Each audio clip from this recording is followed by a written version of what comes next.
সম্মানিত সাংবাদিকবৃন্দ, আসসালামু আলাইকুম রহমতুল্লাহ। শুভ অপরাহ্ন। ধর্ম বিষয়ক মন্ত্রণালয়ের আয়োজনে আজকের এই প্রেস ব্রিফিংয়ে আপনাদেরকে স্বাগত জানাচ্ছি। আপনারা নিশ্চয় লক্ষ্য করেছেন, এবছর হজ কার্যক্রমের বিভিন্ন পর্যায়ে আমরা দেশের ধর্মপ্রাণ মুসলমানদেরকে আপনাদের মাধ্যমে আমাদের সর্বশেষ অগ্রগতি সম্পর্কে অবহিত করে আসছি। তারই ধারাবাহিকতায় আমাদের আজকের এই আয়োজন।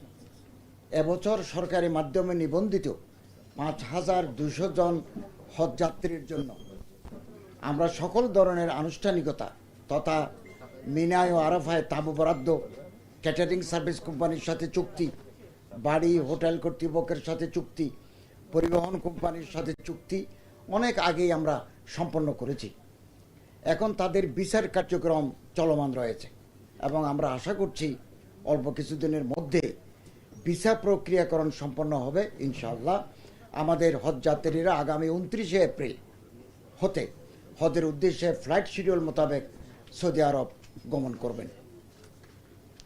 সম্মানিত সাংবাদিকবৃন্দ, এবছর আমাদের হজযাত্রীদের একটি বিরাট অংশ অর্থাৎ ৮১,৯০০ জন হজযাত্রী বেসরকারিভাবে এজেন্সির মাধ্যমে হজব্রত পালনের জন্য নিবন্ধন করেছেন।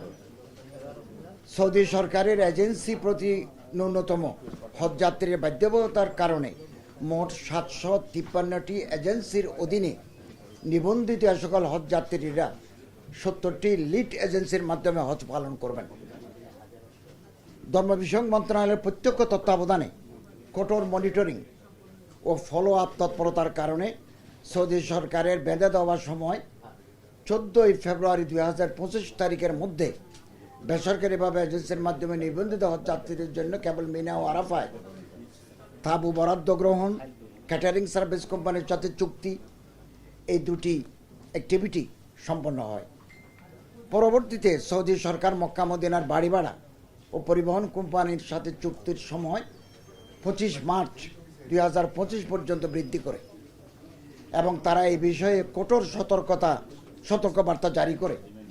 সতর্কবার্তায় সৌদি সরকার জানান যে ২৫ মার্চের মধ্যে অনলাইন নুসুক মাশআর প্ল্যাটফর্মে বাড়ি ভাড়া ও পরিবহন চুক্তি করতে সক্ষম না হলে সংশ্লিষ্ট হজযাত্রীরা ২০২৫ সনে হজ করতে পারবেন না।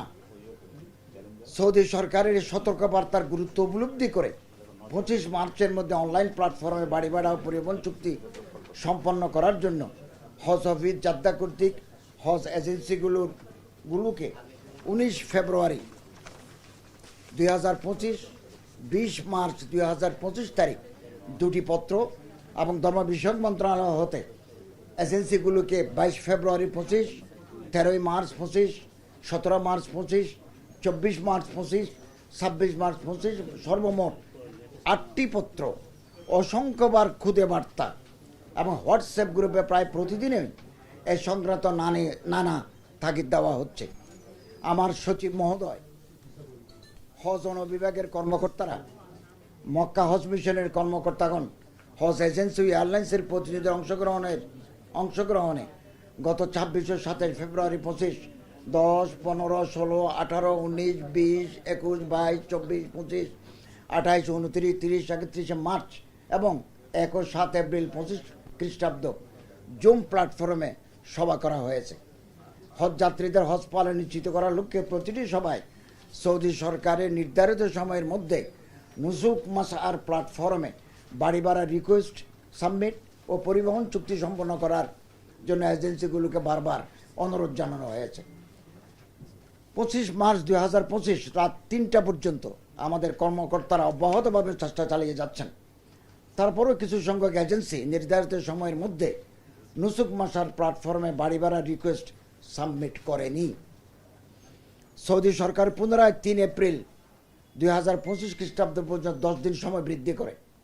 আমার সচিব মহোদয় ঈদের ছুটির মধ্যে সকল হজ এজেন্সি ও এয়ারলাইন্স সমূহকে নিয়ে সভা করেন। এই সভায় এজেন্সি সমূহকে যথাসময়ে নুসুক মাশআর প্ল্যাটফর্মের মাধ্যমে বাড়ি ভাড়া ও পরিবহন চুক্তি সম্পন্ন করার জন্য তাগিদ দেন। গত ৩ এপ্রিল বাংলাদেশ সময় রাত ৩টায় নুসুক মাশআর প্ল্যাটফর্মটি বন্ধ হয়ে যায়। এর একদিন পর 5 এপ্রিল সৌদি সরকার পুনরায় নুসুক মাসার প্ল্যাটফর্ম খুলে দিয়েছেন। তবে এটি যে কোনো সময় বন্ধ করে দেওয়া হতে পারে। উপস্থিত সাংবাদিকবৃন্দ, সর্বশেষ গতকাল 7 এপ্রিল আমার মন্ত্রণালয়ের কর্মকর্তারা হজ এজেন্সি সমূহের সাথে জুম প্ল্যাটফর্মে সভা করেছেন। এজেন্সির দেওয়া তথ্য অনুসারে 8 এপ্রিল দুপুর 12:30 পর্যন্ত মক্কায় 1126 জন এবং মদিনায় 1760 জন হজযাত্রী নুসুক মাসার প্ল্যাটফর্মে হোটেল বা বাড়ি ভাড়ার রিকোয়েস্ট এখনও সাবমিট করা হয়নি। বেসরকারি মাধ্যমে 81,900 জন হজযাত্রীর মধ্যে আজ দুপুর 12:30 পর্যন্ত মক্কায় 74,000 জন, 74,626 জন, মদিনায় 78,627 জন বাড়ি ভাড়া নিশ্চিত হয়েছে। মক্কায় 7,274 জন, মদিনায় 3,213 জন, মোট 10,687 জন হজযাত্রীর বাড়ি ভাড়া এখনও চূড়ান্ত হয়নি। আমার মন্ত্রণালয়ের পক্ষ হতে এজেন্সি সমূহকে অব্যাহতভাবে অনলাইন প্ল্যাটফর্মে বাড়ি ভাড়া রিকোয়েস্ট সাবমিট করার জন্য তাগিদ দেওয়া হচ্ছে। বাড়ি ভাড়া চুক্তি সম্পাদন করেনি এরূপ এজেন্সি সমূহকে আমরা কারণ দর্শানোর নোটিশ দিয়েছি। গতকাল পর্যন্ত এরূপ এজেন্সির সংখ্যা ছিল 21, কিন্তু এখন সেটা নটিতে নেমে এসেছে।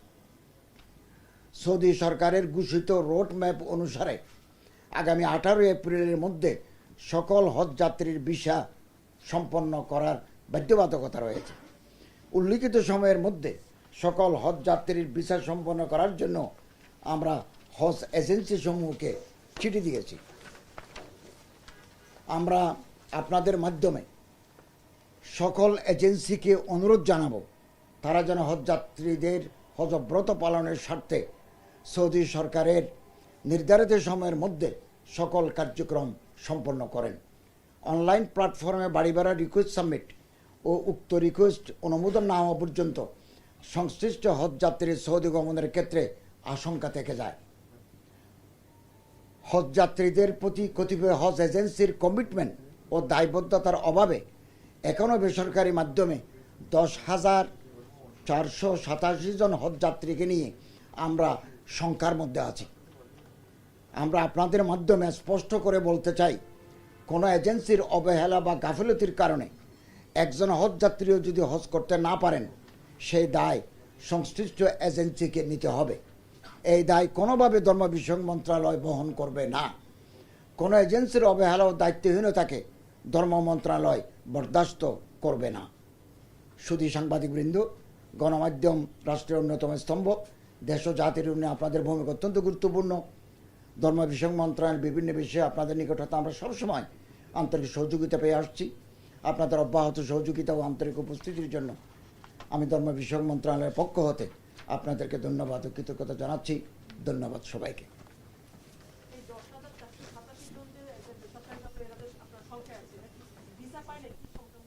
না না না না ভিসা না, ভিসা এখন ইস্যু হবে, ভিসা ইস্যু হচ্ছে। বাড়ি ভাড়া যে হয় নাই 10,000 না দিতে পারে সেই জায়গায় আপনারা আরে কথা তো একবার নয়, কথা তো 8 বার বলেছি। জুম মিটিং এর মাধ্যমে চিঠি দিয়েছি, ম্যান টু ম্যান কথা বলেছি। আমার মন্ত্রণালয়ের হজ উইংয়ের সচিব মহোদয় সহ, আমি তারিখ বললাম না।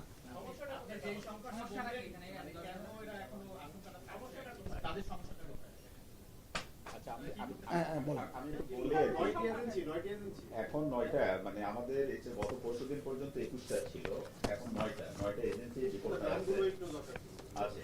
এই নামগুলো আছে, আমরা দিব। এখানে আছে না, নাম বলেন না, ওনার নোট করে নেব, নাম বলেন। এখানে আছে ইসলামিয়া ট্রাভেলস অ্যান্ড ট্যুরস, তারপরে relation travel and tours, Euro Bengal travels and tourism, Challenger travels and tours limited, গাল travels, Venice travels and tours, তারপরে Russia overseas, Kaplan overseas limited, Darul Imam international travel and tours. এটা আপনাদের আমরা দিয়ে দিচ্ছি।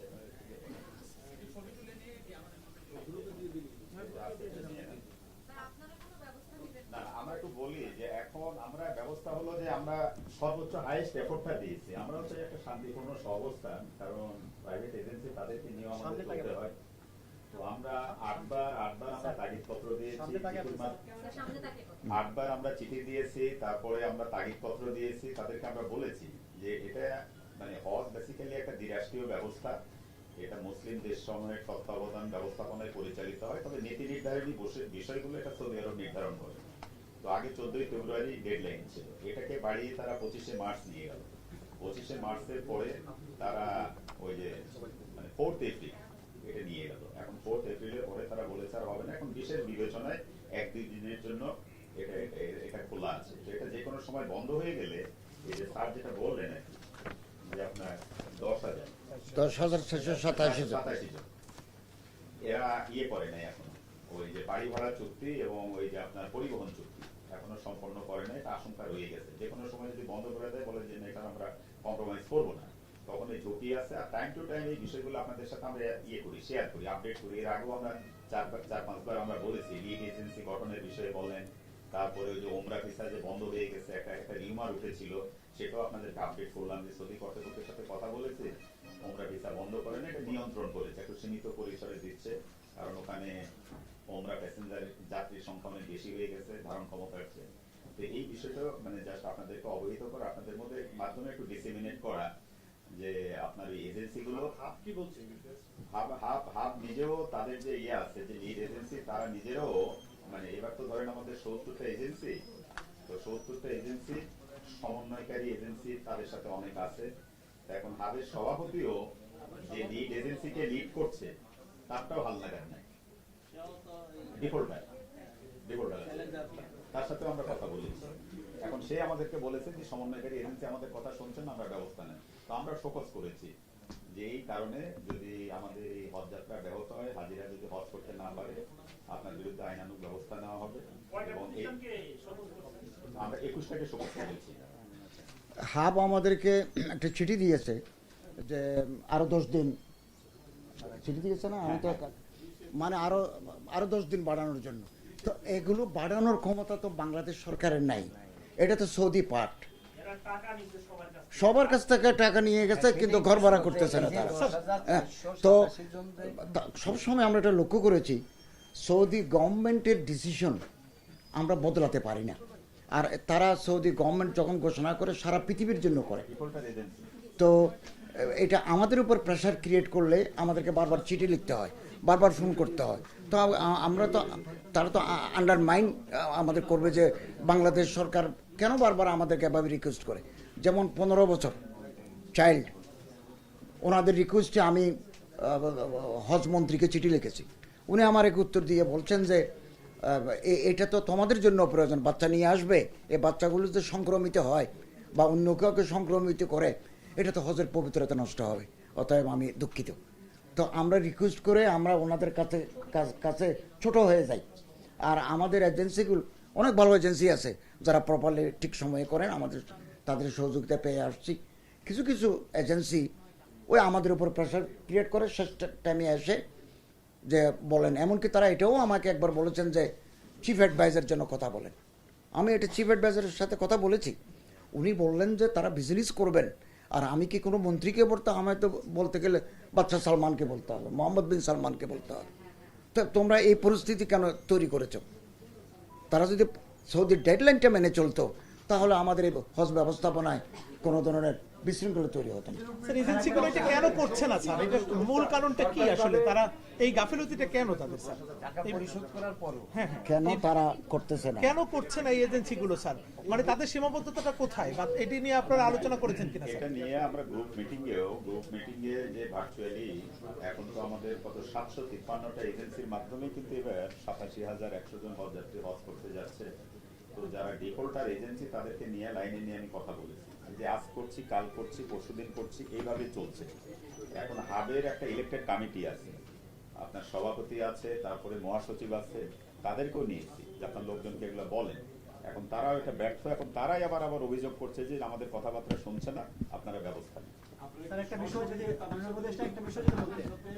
অনলাইনে না করে এইভাবে কি সরাসরি মানে মিটিং করে তাদের কি হুঁশিয়ারি আমরা যারা ঢাকাতে আছি তাদেরকে ডেকে নিয়েও মিটিং করেছি, কারণ এখন তো ধরেন ওই যে বাড়ি ভাড়ার কাজগুলো চলছে, তাদের কিছু প্রতিনিধি ওখানে আছে। বোধ আমরা ভার্চুয়ালি করেছি, ইন পার্সনও করেছি, আমরা অফিসিয়ালি রিকোয়েস্ট করেছি, ভার্বালি বলেছি, মানে সব মেকানিজমে অ্যাপ্লাই করা হয়েছে। এটাই আপনাদেরকে আপডেট করা আর কি জানা। স্যার, একটা বিষয়, তাদের বিরুদ্ধে কি আইনের কোনো ব্যবস্থা নেওয়া যাচ্ছে না? প্রত্যেক বছর আমরা দেখি শেষ মুহূর্তে যে এইসব এজেন্সিগুলোর কারণে পুরো হজযাত্রার মধ্যে একটা ব্যাঘাত ঘটে, অনেক মানুষ এয়ারপোর্টে কান্না করে। এটা আমরা প্রত্যেক বছরের সর্বশেষ এই চিত্রটা দেখা যায়। তো প্রতি বছরে তাদের বিরুদ্ধে তাদের এই যে বিশেষ করে তাদের যে কমিটি আছে, সিন্ডিকেট মূল কমিটিতে যে হাব যারা আছে আর কি, যে সকল এজেন্সি এর দায় মানে সমস্যা হচ্ছে, এগুলো কমিটিকে না বলে আপনারা কি আইনি কোনো ব্যবস্থা নিতে পারছেন না তাদেরকে, মামলা থেকে শুরু করে বা নির্ধারিত সময়ের মধ্যে এটা না হলে কি করবেন, কি ব্যবস্থা নেবেন? এবারে যে অভিজ্ঞতাটা আমরা ওইভাবে করেছি। আমরা এই যে গত 25শে জানুয়ারি মাননীয় প্রধান উপদেষ্টার সভাপতিত্বে হজ ব্যবস্থাপনা সংক্রান্ত জাতীয় কমিটির মিটিং হয়েছে। সেখানে ওই হজ এজেন্সিগুলোর একটা গ্রেডিং থাকবে। যারা মনে করেন 14ই ফেব্রুয়ারির মধ্যে সব ওই যে নির্ধারিত সময়ের মধ্যে চুক্তি সম্পাদন করেছে, এরপরে বর্ধিত সময় ছিল আমার 25শে মার্চ যারা করেছে, তো 14ই ফেব্রুয়ারির মধ্যে যারা করেছে এদেরকে এ ক্যাটাগরির মধ্যে আমরা রাখবো। এরপরে যারা 25শে মার্চের মধ্যে করেছে এদেরকে বি ক্যাটাগরির মধ্যে রাখবো। এরপরে যারা আপনার এই 4 এপ্রিলের মধ্যে যারা করেছে তাদেরকে সি ক্যাটাগরির মধ্যে ফেলবো। এরপরে যারা এরপরে চলে গেছে, যারা করে নাই, ডি ক্যাটাগরি। এবং এইভাবে নিয়ে এসে আমার ওই 2021 সালের হজ ব্যবস্থাপনা উমরা আইন, 2022 সালের হজ ব্যবস্থাপনা উমরা বিধিমালা, সেখানে বলা আছে প্রশাসনিক কারণে যদি কোনো হাজির সেবাদানে ব্যর্থ হয়, আমরা ওই তদন্ত করে তার লাইসেন্স বাতিল করা, জামানত বাজেয়াপ্ত করা এবং ওই যে ফৌজদারি মামলা রুজু করা। তো সেইটা আমাদের চিন্তা ভাবনায় আছে। বাট আমরা ওই যে আমি প্রথমেই বললাম যে আমরা চাই একটা শান্তিপূর্ণ সহাবস্থান। আমরা সব রকমের মেকানিজম, যেমন উনি বললেন যে আমরা তাদেরকে বলেছি কিনা, রিকোয়েস্ট করেছি কিনা, 8 বার আমরা চিঠির মাধ্যমে বলেছি, ভার্চুয়ালি মিটিং এর মাধ্যমে বলেছি, সব এফোর্ট আমরা দিয়েছি, উদ্যোগ আমরা নিয়েছি, ইনিশিয়েটিভ নিয়েছি। এখন এই জিনিসটা আমরা জানানো এবং ফাইনালি হজ শেষ হওয়ার পরে যে মেকানিজমটা আছে আমাদের আইনে বিধিমালায়, সেটা আমরা করব। এখনো তো নুসুক অ্যাপস খোলা আছে। আপনি আইনগত ভাবে যদি ধরতে যান তাহলে হজ শেষ করে তাকে ধরতে হচ্ছে বিদ্যমান আইন অনুযায়ী, বিধিমালা অনুযায়ী। কিন্তু আমার তো আবেগটা হচ্ছে এই বছর আমি হজ করব, আমার যে হজ করা হলো না, এটা কি হবে? এখন আমরা তাদেরকে কনভিন্স করছি, এখনো কনভিন্স, কাউন্সিলিং, মোটিভেশনের মধ্যে আছি যে তুমি আসো, লাইনে আসো, ট্র্যাকে আসো। তারপরে আমি ওটা করবো যখন আমার সকল প্রচেষ্টা ব্যর্থ হবে, আমার হাজির যাত্রা যখন ব্যাহত হবে। এখন ওই মেকানিজমটা আমরা অ্যাপ্লাই করবো না। আচ্ছা, এখনো ওই যদিও বা সরকারিভাবে বন্ধ হয়েছে বলা হচ্ছে, কিন্তু ওই অ্যাপস কিন্তু এই মুহূর্ত পর্যন্ত খোলা আছে। ওই জন্য আমরা সুযোগটা দিচ্ছি। অর্থাৎ আপনাদের মাধ্যমে যদি প্রচার পায়, হতে পারে রাতের ভিতরেও যদি তারা ওই অ্যাপসের মাধ্যমে রিকোয়েস্টটা পাঠায়, কমপ্লিট হয়ে যাবে।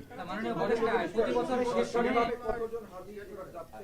5200 জন, এটা আমরা করে ফেলেছি। আমাদের এগুলো কমপ্লিট। বাড়ি ভাড়া, তারপরে পরিবহন চুক্তি, সেবা চুক্তি, সবগুলো না, 5200 জন। এই আর কি। অনেক আগে। আর মানে সরকারি খরচ 5200 জন। সরকারি খরচ আর মানে এই যে আমরা যেটা বন্ধ আছে বাংলাদেশ সরকার একটা সেই সরকারের ব্যবস্থাপনায় ব্যবস্থাপনা হ্যাঁ। সরকারি খরচে না না। না এবার কি সরকারি না খরচে শোনো, কেউ যাচ্ছে? এই আচ্ছা উনি শেষ করুক, আমি বলবো। সীমিত করে। কারণ দেখা যায় যে এক একজন 2-3 বার যায়, তারপরে আবার সরকারি। ক্ষমতার বাইরে। আচ্ছা, আমি এই প্রশ্নের উত্তরে বলি, আমরা এবছর সরকারি অর্থ ব্যয়ে কোনো অতিথিকে আমরা হজে নিচ্ছি না, কোনো মন্ত্রণালয় থেকে আমরা নিচ্ছি না। এবং আমার মন্ত্রণালয়ের অধীনে ইসলামিক ফাউন্ডেশন আছে, তারপরে ওয়াকফ আছে, আমার মন্ত্রণালয়ের কর্মকর্তারা আছেন, সীমিত পরিসর। এগুলো আমরা সীমিত পরিসরে নিচ্ছি। যারা গত বছর গেছেন এবছর আমরা তাদেরকে নিচ্ছি না। অতএব ছাড়াও বলা হতো যে তারা হাজি সেবার নামে বলা হতো। না না যেমন গতবার বিভিন্ন টিম নো নো নো, এখন আমার মন্ত্রণালয়ের আমার নামে তারা যাচ্ছে না, আমার এইভাবে না, হাজি সেবার নামে যাবে কি? স্যারকে একটু সাপ্লিমেন্ট করি। এবং এই সৌদি আরবে আমাদের প্রবাসী বাংলাদেশি ন্যাশনাল যারা আছে, বাংলাদেশি ন্যাশনাল যারা আছে, ধরেন ইউনিভার্সিটিতে পড়ে, সৌদি আরবে রাস্তাঘাট চিনে, আরবি জানে, তাদেরকে ওখান থেকে আমরা নিচ্ছি সহায়ক করার জন্য, হাজিদের সহায়তা করার জন্য। খরচ কম। আর্থিক শাস্ত্র এবং স্যারও যেটা বললেন যে এবছর এই ধর্ম মন্ত্রণালয়ের বাইরে অন্য কোনো মন্ত্রণালয়ের বিভাগ থেকে কেউ যাবে না। চিকিৎসকরা যাচ্ছে। এবং আমরা ওই হজ প্যাকেজেও কিন্তু প্রায় চিকিৎসক 69,000 স্বাস্থ্য মন্ত্রণালয় অনুমোদন করবে। হজ প্যাকেজে ডিফল্টার কি এই কয়টা এই যে 2193 ওই 10,000 হবে ওরা রিকোয়েস্ট পাঠায়নি, এখনো আনএটেন্ডেড আছে। আবার অনেকে রিপোর্ট করেছে কিন্তু সৌদি মাসার তা উনি কি বলতেছেন, এগুলো যৌক্তিক করেন না? ই হজ প্ল্যাটফর্ম আর কি, অনলাইন। কারণ ওখানে তথ্য দিয়ে রাখছে, এখন অ্যাপ্রুভাল পায় না। 10,487 সেটাই 10,000 টোটাল। আর এরা এখনো তাদের কোনো যোগাযোগই নাই, কোনো তথ্যই পাঠায় না। প্রতি বছরে বিমান টিকিট নিয়ে একটা জটিলতা থাকে যে শেষ সময়ে 2,408 জন সেটা। বিমান বিমান টিকিট এবং রিসেন্ট আমাদের বিমান ভাড়া বেশি নেওয়ার একটা বিমান ভাড়া বেশি নিতে পারবে না এটা, না না না, বিমান ভাড়া বেশি নিতে পারবে না, এটা ফাইনাল চূড়ান্ত হয়ে গেছে। কত ব্যক্তিগত মানে যেহেতু সৌদি এয়ারলাইন্সের তাদের জন্য তিনি জিএসটি পারবে না, পারবে না। ফ্রিজ করছে, মানে এক্ষেত্রে সৌদি এয়ারলাইন্সের